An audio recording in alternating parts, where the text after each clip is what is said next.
The land of Umira was No red blood. and rich. The palm trees stood like tall warriors. I am afraid. Were running from I'm danger. afraid she will die. In the center stood the king's palace. But I will still walk. Its walls Even if were I am thick. nothing. Its pillars were carved with faces of old gods. Inside, King Okofor sat on his throne. His crown was heavy. His heart was My heavy. crown feels heavier by the Beside day. him, Queen And Neko still watched my the heart dots. weighs more. Keep Her your strength, eyes were my sharp. king. Danger walks this. She trusted no one. Because in the palace, danger walked on soft feet. Palace guards stood at every corner. Inside, King Okofor sat on his throne. His crown was heavy. Spears in hand.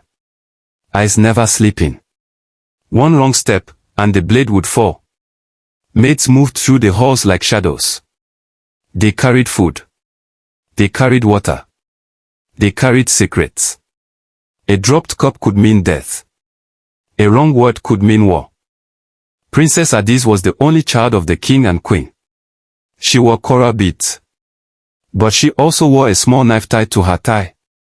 In Umira, even princesses knew death could come fast. Adiz walked the market. She listened to the old women. She learned which path had snakes. Which smile had poison. Every morning, women went to the stream. They carried clay pots. The water was cold. You have heard. The king The talk is was sick. hot. They say the king queen is puts sick. herbs in his One food. whispered. Nkechi, keep your voice low. If he dies The tonight, queen who will adds sit on the herbs stool? to his The wind food, will tell. said another. Who will rule if he dies tonight? The wind carried the gossip. The trees heard. The palace guards heard. At the village square, the ground shook. Masquerades burst from the shrine. Tall, burning. Their raffia arms swung like fire. The talking drums rolled. Boom. Boom. The sound hit the chest like a fist. Children ran. Old men held their breath. One wrong dance, and the masquerade could strike. It had happened before. Young men came to the square to rap. Not for fun. For power. Words were weapons here. Obina, called the leopard, stepped forward. His father was war chief. His ivory beads clicked like bones. He rapped. The ground seemed to crack. People stepped back. When Obina was angry, blood had flowed. Chuka, called the palm wine, stood next. No beads. No title. I have no beads, Only no scars title. on his hands from Only the farming. scars these hands carry. But the land has heard my sweat and the palm wine knows my name. If truth pains you, let Were soft, but they cut deeper than a spear. The people felt it in their bones. Both men wanted Adiz. And both men were dangerous. One night, the palace did not sleep. A scream tore through the halls. A maid was found at the bottom of the well. No one saw her fall. No one saw her pushed. Queen Neko locked every door. There is a snake in this house, she said. The palace guards doubled. Spears pointed in, not out. The women at the stream heard by sunrise. The queen will kill the king, one said. The king will kill the queen, said another. Okoro the drunkard sat under the ogbu tree. His gourd was full. His eyes were red. But he was not drunk that day. Death is coming, he told the children. The king will kill the queen. Cleared Death the is palace. coming. I can smell it. King Okofor Look called there. the village to the The square. vultures. The sun was high. The heat was thick. The masquerade stood still, but their eyes moved. The talking drums began. Slow. Heavy. Like a heartbeat before battle. The king stood. Aya Oku, he said. The name alone made mothers grab their babies. The evil forest. Where trees bled. Where the air ate sound. Whoever brings me the egg of the firebird will marry my daughter. The ground seemed to tilt. Aya Oku. No one returned from Aya Oku. Or if they did, they returned mad. Or blind. Or without a tongue. Obina laughed. The sound was sharp. He drew his machete. It sang as it left the sheath. I will go, he said. And I will return before the moon slips. He turned and walked. The crowd split like water. No one wanted to touch him. Chuka said nothing at first. He looked at Adis. She did not nod. She did not shake her head. She only touched the knife on her thigh. Chuka bent and picked up a handful of red earth. I will go, he said. His voice was quiet. But the masquerades all turned to look at him. Even they felt the weight. That night, the palace gates groaned open. The sound was like a dying animal. Obina went first. His machete caught the moonlight. Chuka went second. He carried only yam and water. The guards closed the gates. Boom. The sound shook the walls. Queen Neko did not sleep. She held a knife under her pillow. Aya Oku did not wait. The trees moved. Not in the wind. They moved on their own. Roots rose from the ground like snakes. Thorns shot from the bush. Obina swung his machete. Clang. Clang. The thorns were hard like iron. They cut his arm. Blood fell. The ground drank it. The trees laughed. Yes, laughed. The sound was like dry leaves breaking. Chuka walked slow. He did not fight the forest. He watched. A vine dropped from a tree. It moved toward his neck. Chuka did not run. He dropped his yam. The vine ate the yam and pulled back. The forest was hungry. But it could be fed. Deep in the forest, Obina found a river. The water was black. It did not move. But something moved under it. A shape. Long, too long. Obina stepped close. The water exploded. A creature rose. It had no eyes. Only teeth. Rows of teeth. It rushed at him. Obina rolled. The teeth caught the air where his head was. He swung his machete. The blade hit the creature. Sparks flew. The thing screamed. The sound made blood come from Obina's ears. He ran. The thing followed. Trees fell as it moved. Chuka heard the scream. The ground under him shook. He climbed a tree. Fast. Like a squirrel. From the top, he saw the creature. It was bigger than a hut. It was chasing Obina. Chuka could have stayed quiet. He did not. He took a stone. He threw it. It hit the creature. The thing turned. Now it saw Chuka. Now it came for him. Chuka jumped. He fell 20 feet. He hit the ground. Roar. Run. The creature was behind. The trees were closing in. There was no path. Chuka dove into a hole in the earth. The creature's teeth hit the ground above him. The earth shook. Dirt fell in his mouth. He could not breathe. Then silence. The creature was gone. But now Chuka was buried. Alive. In dark. No air. He pushed. The earth was heavy. His heart beat fast. His fingers bled. He was dying. Then a hand grabbed his wrist. Pulled. It was Obina. Obina had circled back.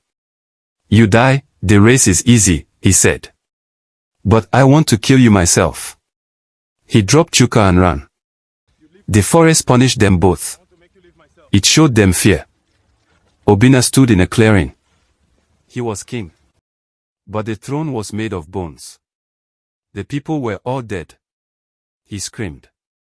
He swung his machete at the air. The air caught him back. Lines of blood opened on his chest. Chuka saw Adis. She was in a fire. She reached for him. Save me, she cried. He ran. But his legs were stone. He could not move. The fire touched her dress. He roared. The sound broke the dream. They both reached the cave at the same time. Lightning hit the ground outside. The cave glowed. Inside, the mirror of water stood. It was tall. It moved like a living thing. Obinna did not wait. He ran at it. "Give me the egg." He threw his machete. The blade went into the mirror. The mirror swallowed it. Then it spat it back. The machete flew. It caught Obinna's cheek. Deep. Blood ran. Obinna touched the blood. He went mad. He picked a rock. He smashed the mirror. The water fell. It became nothing. The cave shook. Rocks fell from the roof. One rock hit Obinna's leg. Crack. He fell. He could not stand. Chuka stepped forward. The floor was falling away. One wrong step and he would drop into dark. Speak. But the drop of water remained in the air. It floated. I am ready. It watched If him. you will have me. Speak, it. Chuka's mouth was dry. "I am afraid," he said. I am afraid. I am afraid she will die. I am afraid I am nothing. But I will still walk, even if I am nothing. All around him. One hit his shoulder. He did not move. "But I will still walk. Even if I am nothing." The drop of water became light. Blinding. It burned the eyes. It became an egg. It fell into his hands. Hot. Heavy. The cave stopped shaking. Obinna crawled. His leg was broken. His eyes were red. "Give it to me," he said. "Or I will kill you here." He pulled a small knife from his boot. He threw it. The knife flew fast. Chuka turned. The knife caught his arm. The egg almost fell. Chuka held it tight. Blood ran down his arm onto the egg. The egg drank the blood. It glowed brighter. The forest rose. Roots came from the walls. They grabbed him. They held him. "You failed," the forest said. The sound came from everywhere. Obinna screamed. Chuka ran. The cave was falling behind him. He ran through Ayaoku. The trees now opened for him. But other things woke. Shadows with teeth. Birds with no faces. They came at him. The egg's light pushed them back. But the light was fading. The egg was using power. Chuka ran faster. His lungs burned. His feet bled. He reached the edge of the forest on the third day. He fell to his knees. The sun hit his face. He was alive. Obinna came later. He dragged his broken leg. His face was empty. He had painted a stone red. He held it up. "The egg," he lied. His voice was broken like his leg. The village square was full. The tension was thick like blood. Masquerades stood in a circle. Their fire sticks were lit. One wrong word and fire would fly. The talking drums were silent. That was worse. Silence meant death was ready. King Okofor sat. His hands shook. Queen Neko stood. Her knife was in her hand, hidden in her wrapper. Palace guards had spears pointed at the crowd, at Obinna, at Chuka, at everyone. Maids stood behind the queen. One held poison. One held medicine. No one knew which would be used. Obinna knelt. He held up the stone. "I won." The crowd shouted. Then Chuka walked in. He was torn. Bleeding. He fell to his knees. "I have no egg," he said. The crowd laughed. Okoro the drunkard threw his god. It smashed. The farmer lost. Then Chuka opened his bag. Light exploded. The egg of Ayaoku rose. It floated. It was bright like a second sun. The masquerade stepped back. Fire sticks dropped. The palace guards dropped to one knee. The heat from the egg hit every face. The light showed truth. It played in the air like a dream. Everyone saw Obina in the forest. They saw him raise his machete over Chuka. They saw him throw the knife in the cave. They saw his fear. They saw his lie. The square was silent. You could hear a snake breathe. Obina tried to run. His broken leg failed. He fell. The palace guards moved. Spears down. Ready to kill. King Okofor stood. His voice shook the ground. Enough. But Adis moved faster. She stepped between the spears and Obina. Her knife was out now. Pointing at the guards. No blood. No blood, she said. The guards froze. No one moved. The egg still floated, lighting her face. She looked like a goddess of war. She walked to Obina. She took one coral bead from her neck. She dropped it on his chest. Forest chose him. You are not dead today. But you are not a chief today. Go. Farm. Learn. She turned to Chuka. The egg floated to her. She did not take it. She looked at the crowd. At the queen. At the king. The forest chose him. Forest chose him, but I choose Umuera. Of all her beats. The sound they made hitting the ground was like thunder. She gave them to the old widows. You will speak in council now. The egg of light rose higher. It flew into the sky. It did not stop. It became a star. The brightest star over Umura. That night, no one slept. The drunkard Okoro poured his last palm wine on the ground. I am done, he said. The women, for the first time, they had no words. I am done. And so Umura changed. The palace guards still stood. But now they bowed to old women too. The maids still whispered. But now they whispered hope. The masquerades still danced. But now girls could wear the raffia too. The moral, power that is taken with lies will break your leg. Power that is given by truth will light the sky. And love is not a machete fight. Love is the hand that pulls you from the grave even when you want to kill it.